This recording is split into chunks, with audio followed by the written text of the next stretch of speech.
A continuación, el doctor Dante Ibarra, médico de Clínica Pediátrica de la Sala de Internación de San Justo, hará presentación del caso clínico de Ibarra. Bueno, hola Marión, hola gente, muchas gracias por la invitación. Bueno, les vamos a comentar a una paciente femenina de 9 meses que fue derivada a nuestro centro desde otra clínica con un diagnóstico de epilepsia refractaria que ya venía en tratamiento con múltiples anticonvulsivantes, levetiracetam, vigabatrina y meprednisona. Y el motivo de su internación y derivación era una valoración multidisciplinaria en plan de iniciar dieta cetogénica con el equipo de neurología de nuestro hospital. Venía de cursar una internación por una intercorrencia respiratoria desde el 1 de agosto y había ingresado por un estatus convulsivo. Contando, para ponernos en contexto un poco de los antecedentes, esta es una familia que viene desde Junín, sus padres ambos son cubanos, y ya desde el embarazo vienen transitando un camino de varias complicaciones. Fue un embarazo de riesgo por miomatosis uterina, su madre cursó anemia durante el embarazo y diabetes gestacional.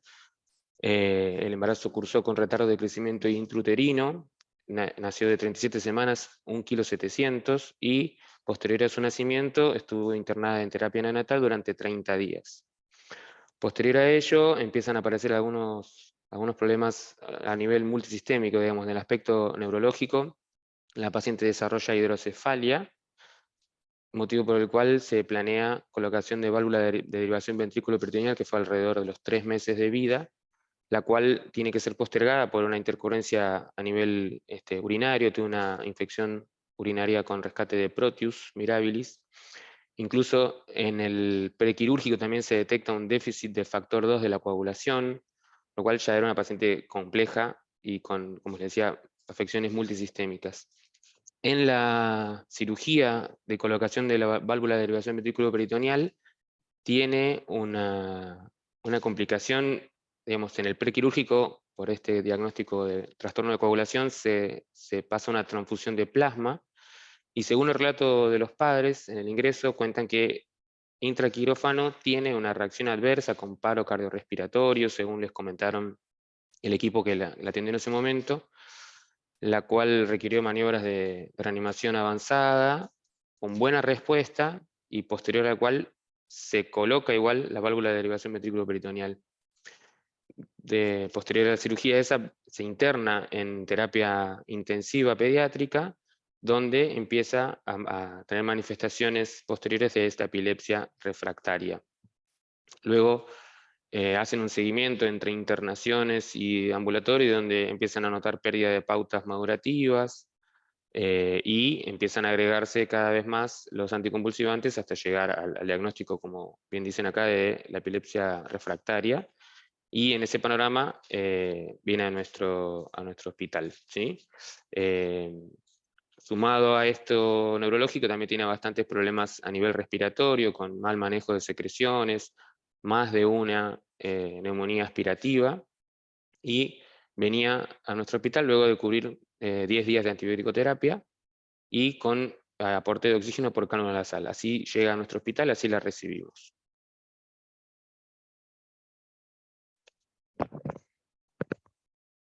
Vamos a enviarles una votación.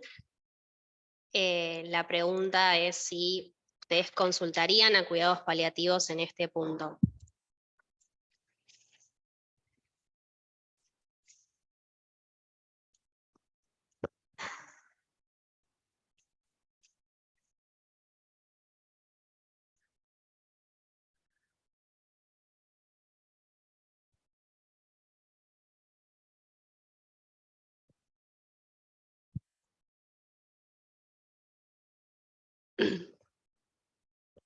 Ya está, ¿no?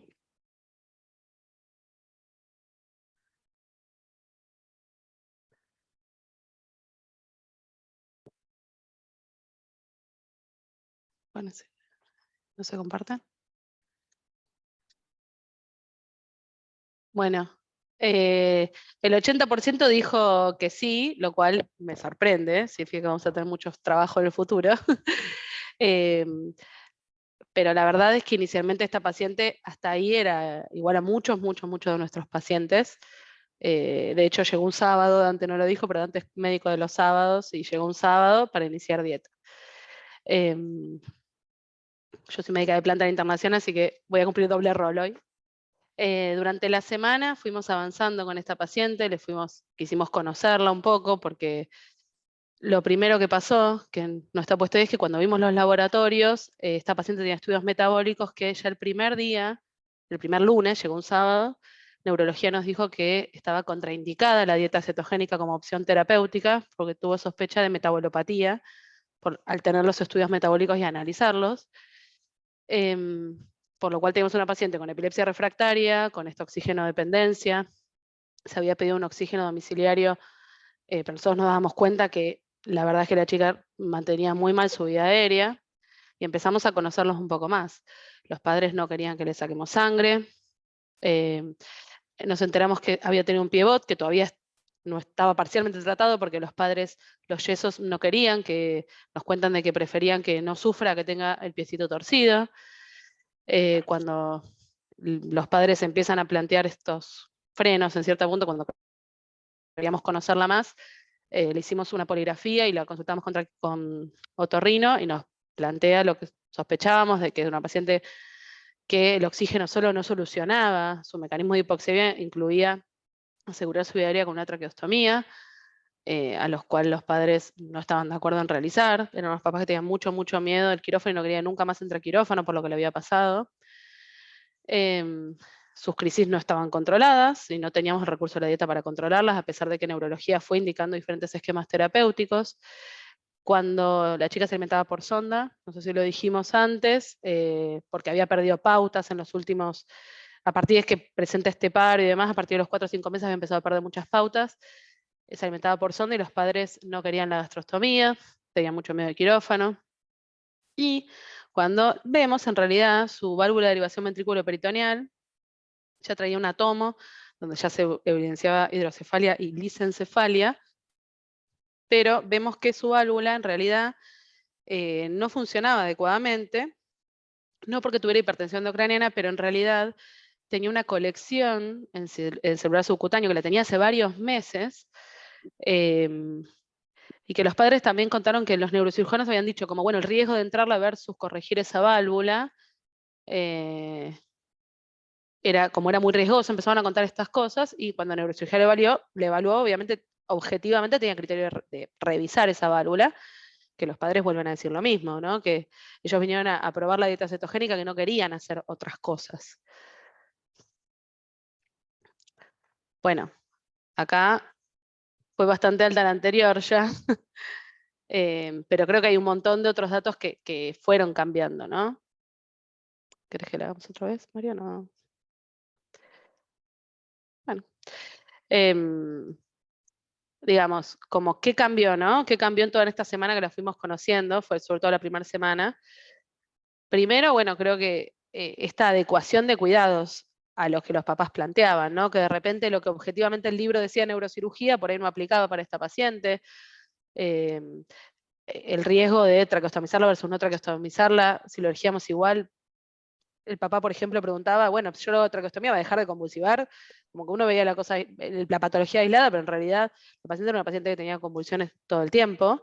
Las convulsiones, no lo dijimos, tenían una semiología tipo West, o sea, tipo espasmos en flexión, sobre todo, no eran tónico-clónicas generalizadas. Tenía pocos momentos de vigilia tranquilo la paciente. Pasa, Mario. Entonces, bueno, contarles un poco la idea también de un poco lo que es la definición de cuidados paliativos. La verdad, hasta ahora nunca tuvimos un Ateneo plenamente de esto. Esta es la definición de la OMS, en donde, préstame esto, dice que los cuidados paliativos son un modelo orientado a mejorar la calidad de vida de los pacientes y las familias, o sea, incluye a la familia en la unidad de tratamiento, con enfermedades amenazantes para la vida, mitigando el dolor y otros síntomas, no solo físicos, y con apoyo espiritual y psicológico desde el momento del diagnóstico. Eso es lo que dice la OMS y eso es lo que las guías internacionales avalan, hasta el final de la vida, e incluye el duelo también del resto de la familia, ¿no? Hay varios modelos de intervención de paliativos. Algunos son desde el diagnóstico, como bien dice definición, y muchos hablan de esto como que si bien está el diagnóstico, a medida que pasa y transcurre la trayectoria de enfermedad, que ahora vamos a ver lo que es, cada vez pesa más el cuidado paliativo y menos el objetivo de curación. Los últimos días de vida, que es quizás lo que el concepto general está difundido de paliativos, que es cuando uno piensa en realmente que el paciente está cercano a morir, es solo parte del seguimiento. El concepto de un cuidado paliativo de calidad no incluye solo eso, sino que ese sería como el corolario del seguimiento. Esta placa es del Comité de Cuidados Paliativos de la SAP, que incluye lo mismo, que son más eficaces si se integran inicialmente y tempranamente. Eso también, la idea de hacerlo tempranamente es también sacar un poco este enfoque de asociarlos a la mortalidad de los últimos días de vida. Y esta es la definición del Ministerio de Salud de la Nación, que es el cuidado activo total del cuerpo, mente y espíritu del niño, también de su familia, que empieza o debiera empezar cuando se diagnostique y continúa independientemente de que el tratamiento sea la curación. O sea, yo he tenido pacientes paliativos a los cuales los dejé de seguir, no porque fallecieron, sino porque se solucionó el problema, la necesidad que tenía en ese momento. El equipo de salud incluye no solo el dolor físico, sino psicológico y también el aspecto social, y es interdisciplinario por definición, porque ninguna disciplina sola puede abarcar todos estos aspectos. Puede ofrecerse en todos los niveles de atención. Otra cosa que pasó fue, bueno, en esta paciente, si estaba o no en la cercanía al final de la vida. El otro concepto es el de trayectoria de enfermedad. Si bien hay muchas enfermedades limitantes para la vida y según definición yo debiera incorporar desde el inicio cuidados paliativos, la verdad no es lo mismo un paciente fibroquístico recién nacido que un paciente fibroquístico de 20 años, y todos lo sabemos. Y a eso se lo conoce como trayectoria de enfermedad en cuidados paliativos, donde según hay varios modelos de enfermedad, uno habla en general de 4 modelos y a veces de un quinto. Si uno diseñara la calidad de vida en función del tiempo, desde el diagnóstico en adelante, a eso se le llama trayectoria de enfermedad, ¿no? Estos son los modelos de cuidados paliativos de trayectoria de enfermedad. El modelo 1 es en donde yo tengo una enfermedad que tiene un tratamiento curable, puede ser una insuficiencia hepática severa que se puede trasplantar, una cardiopatía severa, una leucemia de alto riesgo, por ejemplo, en donde está la opción de que el tratamiento fracase, pero tengo una opción curativa. Esos pacientes pueden requerir intervención para el manejo de la angustia y sobrellevar con la enfermedad, por el tratamiento de síntomas, o porque realmente a veces estas situaciones de final de vida pueden ser más palpables o más probables, ¿no? El modelo 2 es el modelo, se llama fibrosis quística. Obviamente no son las únicas enfermedades, pero se ejemplifican de esa manera, en donde, gracias a los avances de la medicina, en muchas de estas enfermedades, el seguimiento casi es de paliativos de adultos hoy en día, si uno no lo hace del diagnóstico, porque son enfermedades que si bien no tienen cura, su tratamiento posibilita que la calidad de vida sea buena gran parte de la infancia o incluso de la adolescencia. Algunas enfermedades neuromusculares pueden aplicar en este equipo ahora. El tercero, que es nosotros tenemos muchísimos de estos pacientes, y creo que nuestra paciente en claridad acá, es el modelo metabolopatía. Algunos síndromes genéticos pueden entrar acá. Son enfermedades que no tienen tratamiento, pero que su calidad de vida es progresiva y es mala. Están muy afectados. Creo que pueden pensar millones de ejemplos en este momento. Y el modelo cuarto es el modelo encefalopatía crónica no evolutiva, en donde la patología quizás no es progresiva, pero sí tiene intercurrencias, son pacientes complejos, y en general las intercurrencias son los que va haciendo, según esa trayectoria, que uno tome diferentes decisiones. De hecho, con los pacientes ECNE particularmente, muchas veces la comunidad médica solo por la edad quizás tomaría una decisión de este paciente vivió lo suficiente o no, sin tener en cuenta su calidad de vida. Pero hay pacientes ECNE que están muy estables incluso hasta la adultez. Y hay un quinto modelo, que son los cuidados paliativos perinatales, en donde muchas de estas enfermedades con el diagnóstico prenatal, obviamente que actualmente con la interrupción legal del embarazo hay menos casos, pero bueno, muchas veces el paciente con una cardiopatía compleja o terminadas enfermedades, uno lo sabe desde prenatal y uno puede anticiparse al plan de cuidados de ese paciente en la NEO. Así que es como un quinto tipo de trayectoria de enfermedad. Otra cosa que cambió fue que conocimos a la familia, nos fueron contando toda su historia y fuimos sabiendo que es importante en cuanto a sus expectativas y valores, lo cual no es un dato menor para lo que es la toma de decisiones. Porque en toma de decisiones, este es uno de muchos artículos que hay al respecto, que tiene que ver con la toma de decisiones en bioética. Nosotros por suerte tenemos un comité que cuando esto no está claro nos puede ayudar, o sobre todo si hay diferencias en los criterios dentro del equipo tratante o entre el equipo tratante y la familia. Pero yo siempre le digo a los residentes cuando hablo, ya los que no están ya van a escuchar. O sea, ustedes no le preguntan al que tiene neumonía en la guardia, señora, ¿le quiere dar amoxicilina a su hijo? O sea, hay ciertas cosas que no está claro que están en la mejor interés del niño, es claramente beneficiente si uno habla de términos bioéticos, y uno no se cuestiona si hacerlo o no hacerlo. Lo dice y el padre, si no lo acatara, traeríamos un gran problema. Bueno, y lo mismo puede pasar a la inversa, ¿no? Si yo tengo un paciente que está para oncología, ya no tiene opción de tratamiento curativo y los tratamientos, doy ejemplo de oncología porque justo tiene un problema en donde ese problema tendría que requerir sostén inotrópico, por ejemplo, y ese sostén inotrópico es debido a su problema de base que ya sabemos no vamos a solucionar, en realidad no estaría en mejor interés del niño tampoco, porque en realidad sería claramente beneficiente, sería un tratamiento que sería fútil. Ahora hay una ancha zona gris que es difícil de delimitar y cuanto más gris es la zona, más nos importan los valores de la familia. Y ahí es donde más tenemos que charlar. Esto está tomado de la estrategia del hospital, que justamente con este viraje hacia la atención central del paciente todavía toma más valor, en donde las necesidades de estas personas en esta zona gris todavía es donde uno más tiene que hacer acento. Porque es como me dijo el papá, o sea, yo la traqueostomisis va a dejar de convulsivar, va a volver, va a poder caminar en el futuro, y no, la verdad es que solo la mantengo con vida.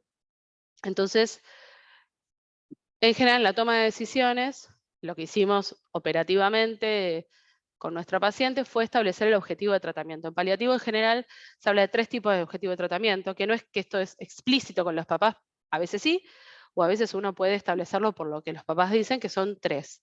Uno es la curación, no importa el costo que tenga esta curación. La otra es prolongar la vida. Y la otra es priorizar el confort, aunque esto implique quizás un acortamiento en su tiempo vital. Lo otro es, acompañado de esto, hacer un plan anticipado de cuidado, que ahí está el que hicimos con esta paciente, porque obviamente para que esto se lleve a cabo y la paciente se sienta contenida, lo tienen que saber todo el equipo interviniente, incluso si se va a su casa, o incluso si tiene que ir a una guardia. Yo siempre digo, no quiero que hagan ni de más ni de menos tampoco con estos pacientes, porque aunque no lo crean, a veces pasa al revés. En mi experiencia con paliativos muchas veces como equipo pedimos hacer más, o sea, no acá, pero yo también trabajo afuera, más de lo que por ahí alguien por guardia pensaría que hay que hacer con ese paciente. Y le planeamos una internación domiciliaria en red con un local de cuidados paliativos, que hay una red de cuidados paliativos de Argentina, que es más o menos amplia, depende del lugar, para que se sientan acompañados. Porque a veces uno dice, se tiene que ir de alta, pero la verdad es que si el paciente se va sin contención, no está buena ni para la paciente ni para la familia.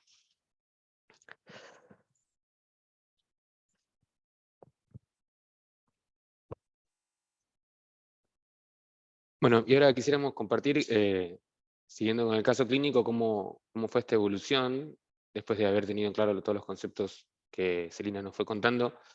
Yo vuelvo a tomar una guardia un día martes, en el cual, bueno, como parte del equipo de salud, y por suerte se charla muy bien todo eso, esa convención de qué cuidados vamos a tomar, cómo nos preparamos para ese momento. Y ese día que tomo la guardia, venía ya hace tiempo con registros febriles, secundario a una intercurrencia se contagia de COVID, por lo cual eso empeora su cuadro respiratorio, su mal manejo de secreciones, los registros febriles cambian desde ya el umbral de las crisis comiciales, por lo que, bueno, ya tomamos la guardia en el aspecto clínico, con ese panorama, y también en el aspecto integral de la familia, en el cual, por esta posibilidad de que pueda volver a Junín y que se haga una internación domiciliaria, el padre había viajado con una mudanza de por medio para buscar un espacio más adecuado para la paciente y para la familia. Pero bueno, viendo el estado clínico y viendo que quizás nos estábamos aproximando más al momento de cuidados de fin de vida, insistimos en que el papá pueda volver.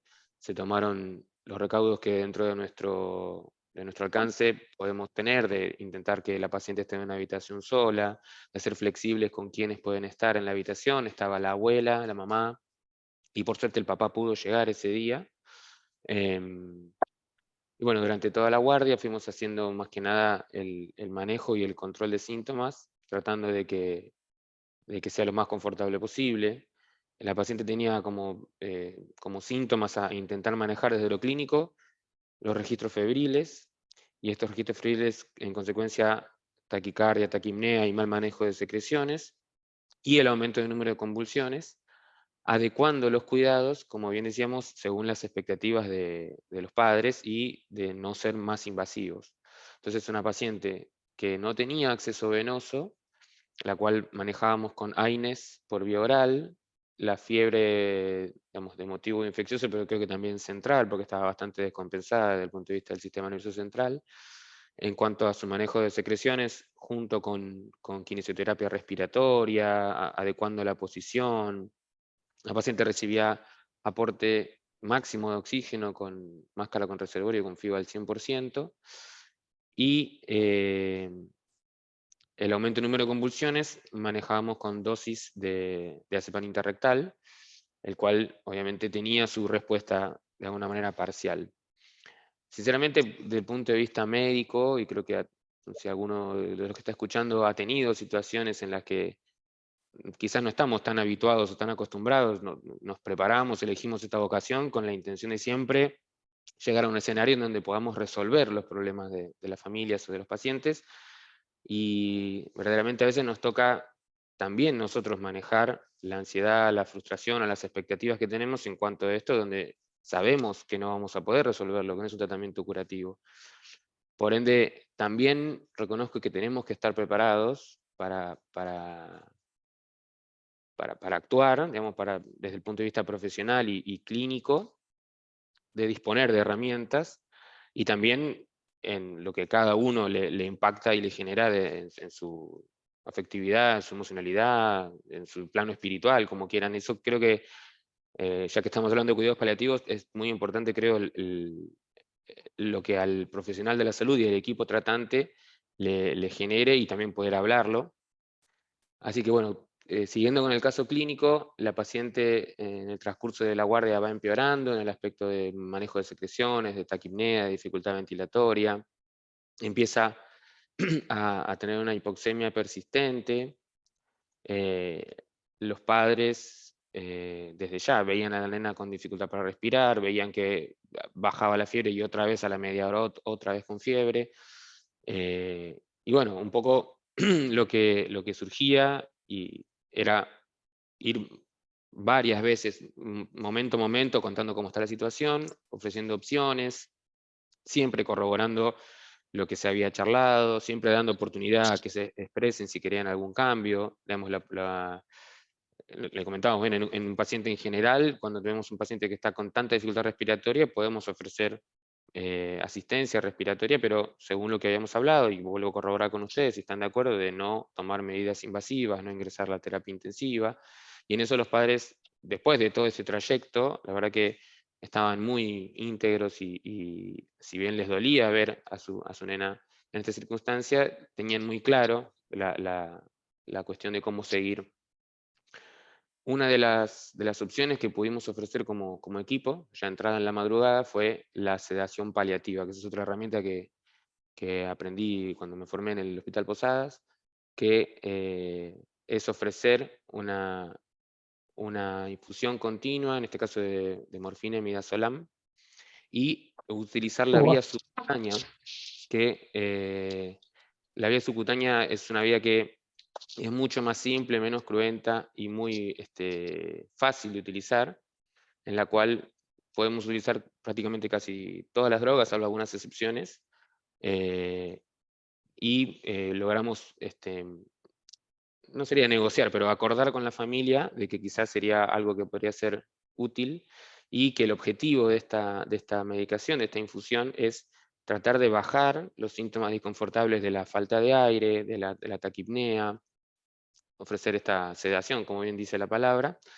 que por suerte pudimos iniciarla alrededor de las 5 de la mañana y ir acompañando, preguntando todo el tiempo, bueno, prefieren quedarse solo, quieren que nos quedemos, llámenos en cualquier momento lo que necesiten.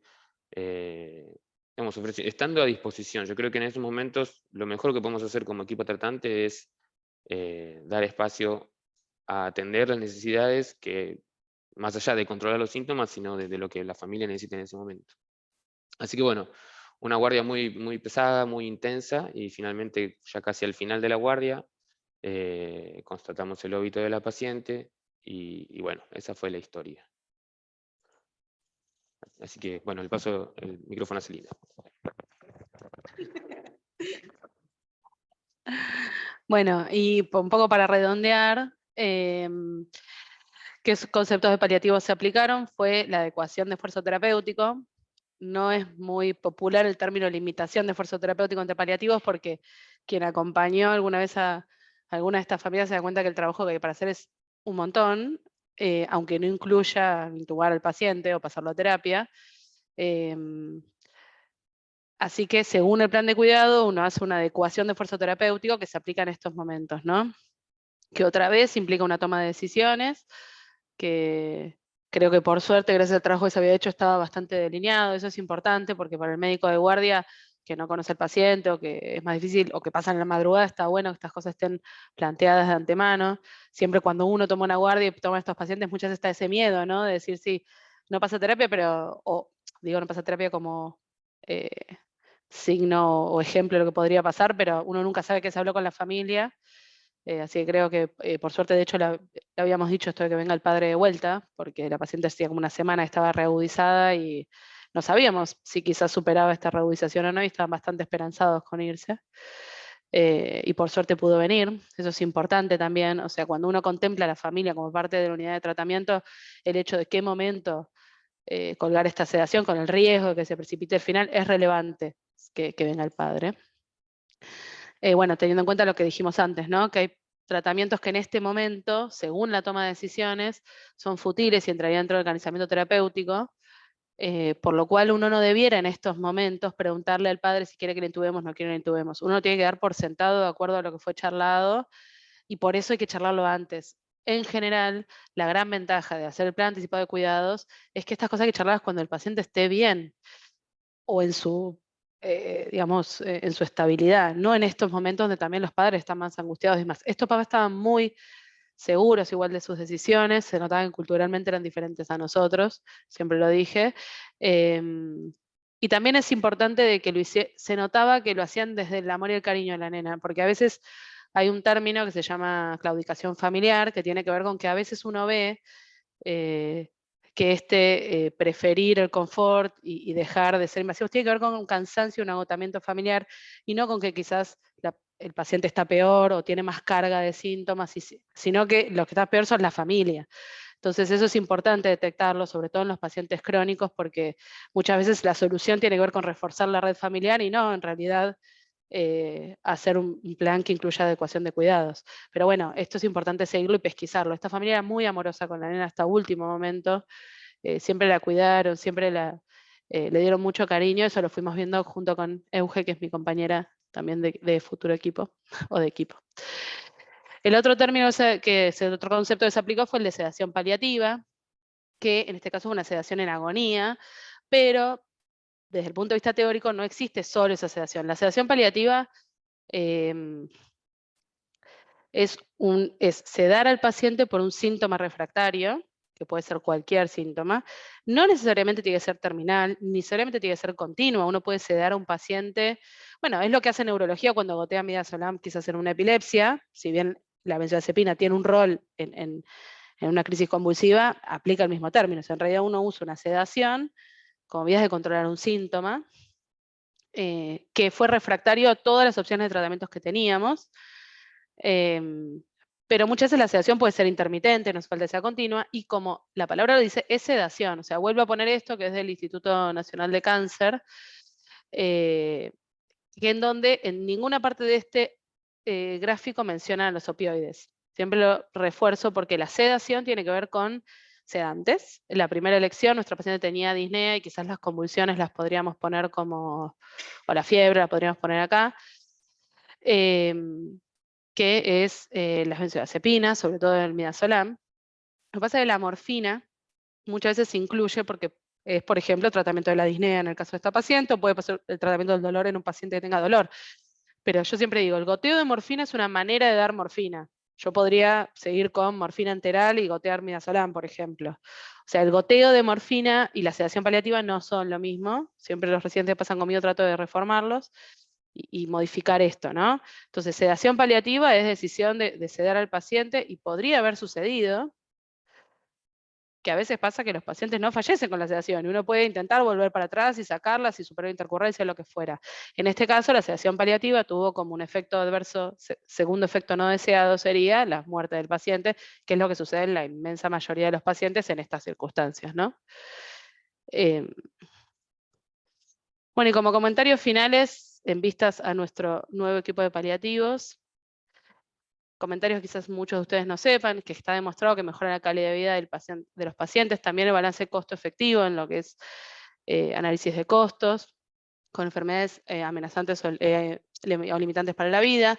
A nivel nacional tenemos una ley de cuidados paliativos del año pasado, la ley de oncopediatría lo incluye los cuidados paliativos, tenemos una asociación argentina de cuidados paliativos, medicina de cuidados paliativos que es de adultos y pediátrica, y hay un comité de cuidados paliativos de la SAP, donde hay una certificación de especialidad, hay residencia de cuidados paliativos postbásica. A nivel internacional, la OPS, la OMS lo avalan, la Asociación de Estudio Internacional del Dolor lo toma como un aliado para el tratamiento del dolor intensivo en todos estos pacientes. Y a nivel institucional, es congruente con el plan estratégico, por esto que les contaba de la medicina centrada en valores, donde hay que hacer esto. Y bueno, como comentario final, yo puse un poco esto de que hasta ahora nosotros tenemos un montón de pacientes con necesidades paliativas, y tenemos que ver de qué manera empezar a implementar este nuevo equipo que armamos, para ver de qué manera insertarnos en la institución y a trabajar con ustedes, y también dar herramientas paliativas a todos, porque claramente tenemos muchísimos de estos pacientes nosotros, ¿no? Como centro de derivación y tercer nivel. Este es el equipo de paliativos que por ahora conformamos, que estoy yo, están conectados. Igual está Andrés Luxisano, Pablo Minces, Euge, acá en San Justo también, y Marina Fernández desde la NEO, para lo que es perinatal, es la idea. Y creo que en el futuro va a tener que crecer digamos, porque tenemos muchos de estos pacientes, cada vez más, supongo. Así que bueno, gracias, y no sé si hay preguntas, dudas. ¿Paso a vos, Marian? Abrimos el espacio para preguntas.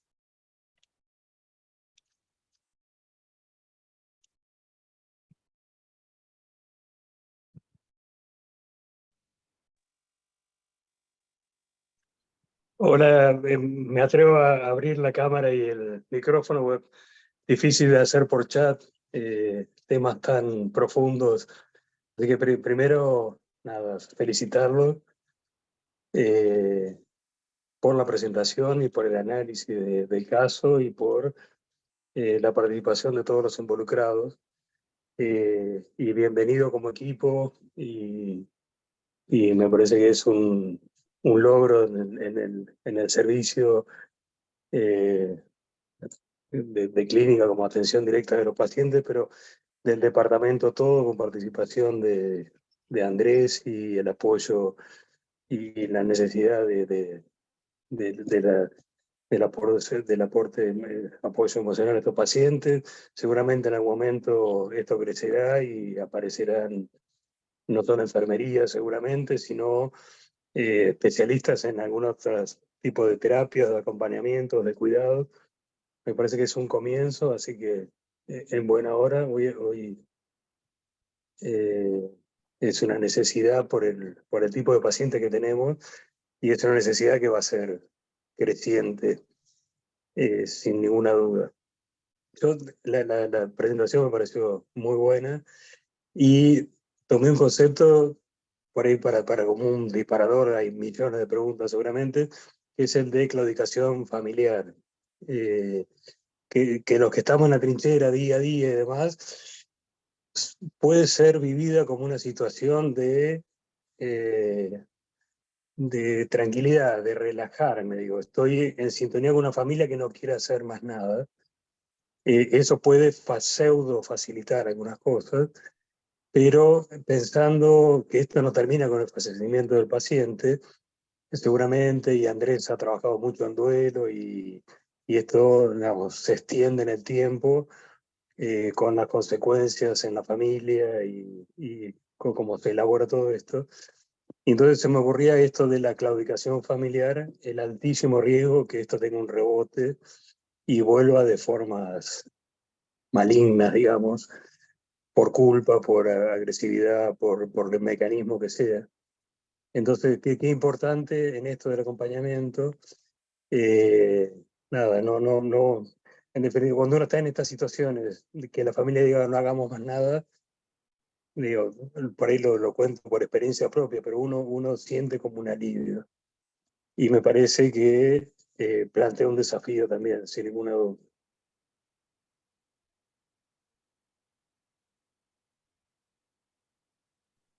Muchas gracias, Julián.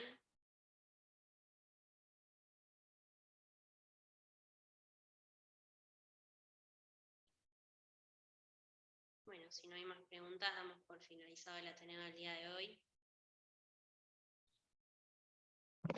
Gracias a todos.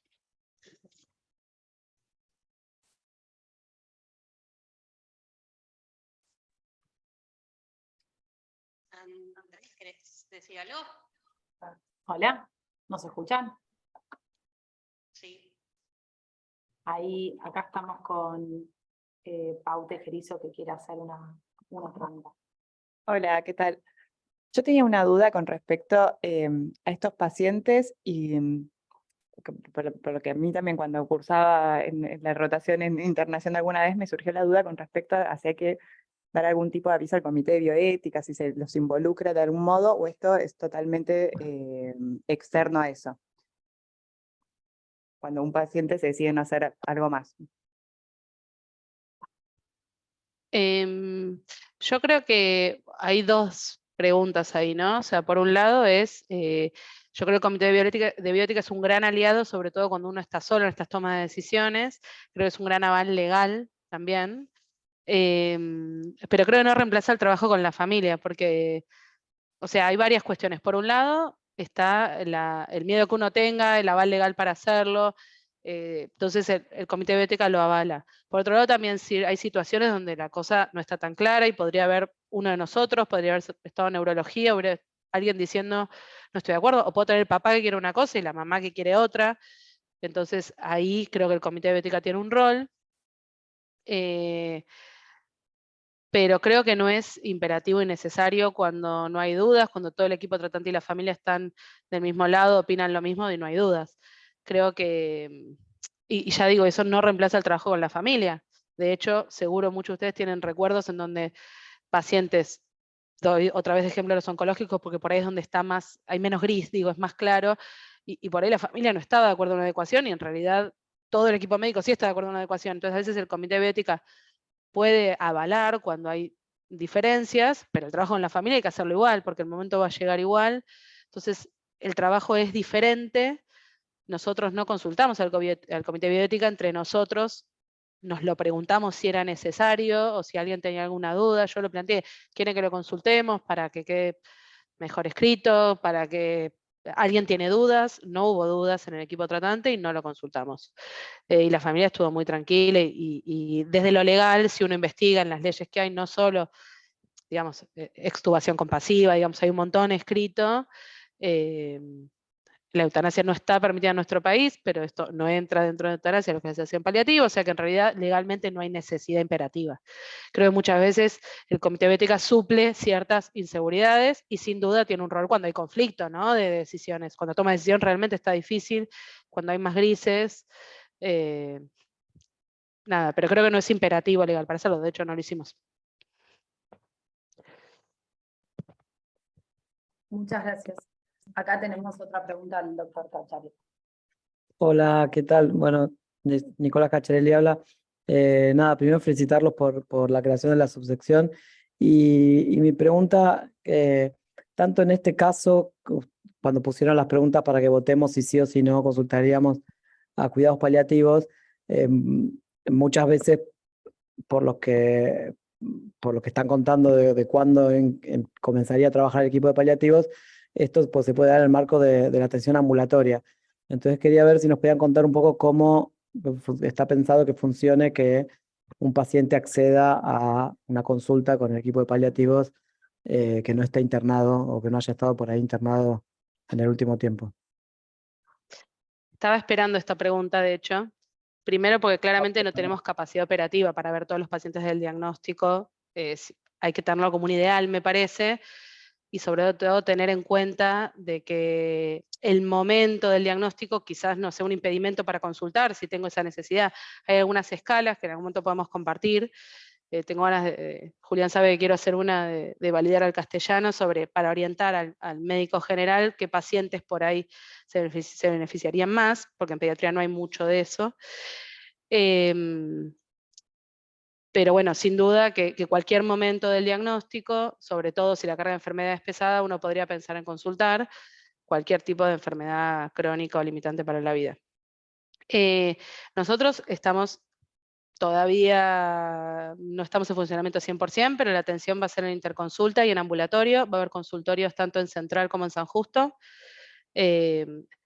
Digamos, si bien cada uno tiene su especificidad dentro del equipo, ¿no?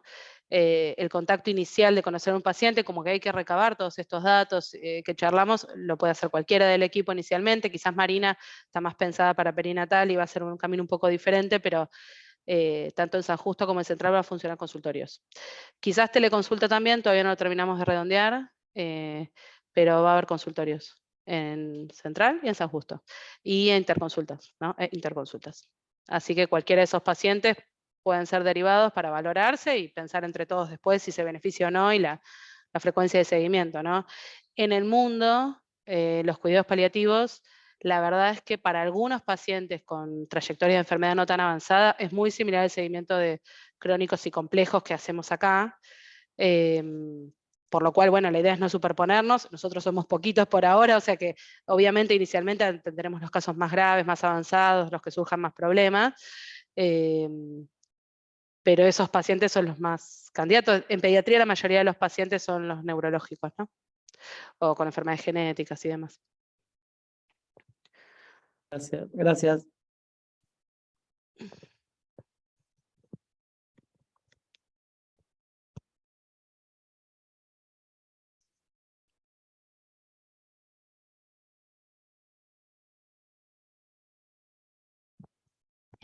Pero no sé si hay alguna duda o pregunta más.